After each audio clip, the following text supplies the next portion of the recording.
Let's work with text files in Linux. I'm going to open up this text editor called Gedit. Gedit, there it is right there, Gedit. And I'm going to open up my terminal with scroll lock and go into work. So we're in this folder here, same thing here, same thing here. All right.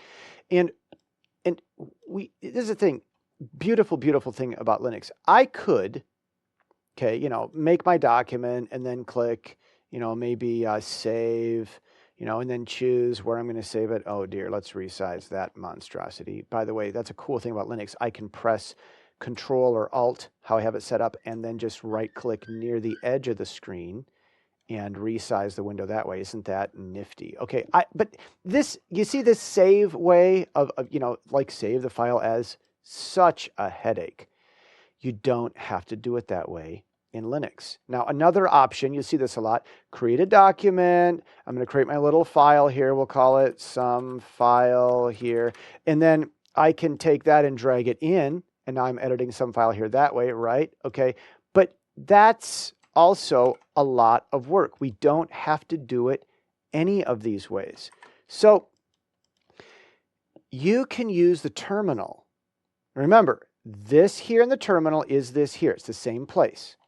Okay, ls, there's nothing. I can type gedit, gedit, some file, there. Okay, press enter and watch.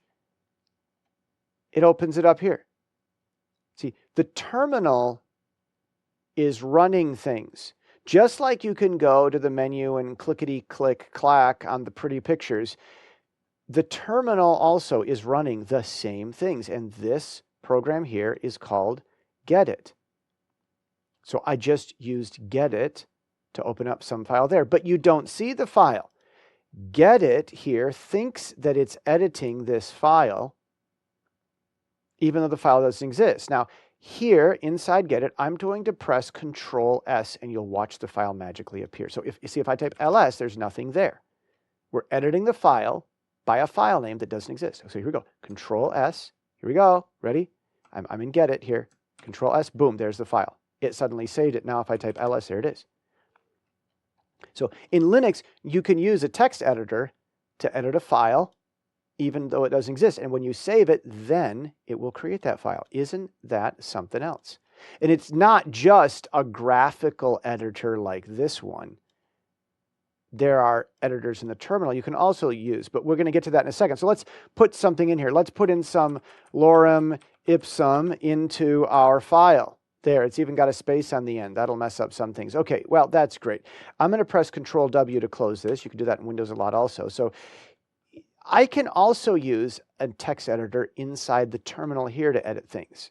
Now, I'm not going to go into all the details of how to do that and how Vim operates, but here I am. Oh, some file there, press enter to continue. Okay, there it is. And if you might remember, lorem ipsum was the same thing we had in that file over there, and it even shows the line number. Here, let's go back and open this again. There it is, lorem ipsum. See, we're editing this text file here, which is here, some file there. We're editing in Vim. Isn't that something? Now in Vim, I type :Q to exit. That's another story how to use Vim.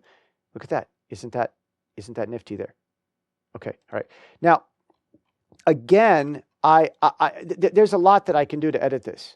There's another text editor I can use called Nano. Okay, I could do this. Nano, it's another one. It's a little more intuitive. You're not typing : for stuff. You can press enter and you can just kind of edit, and you can go down and then this tells you, this has your shortcut keys. This means control. So Control X to exit, Control O to write out, and Control K to paste.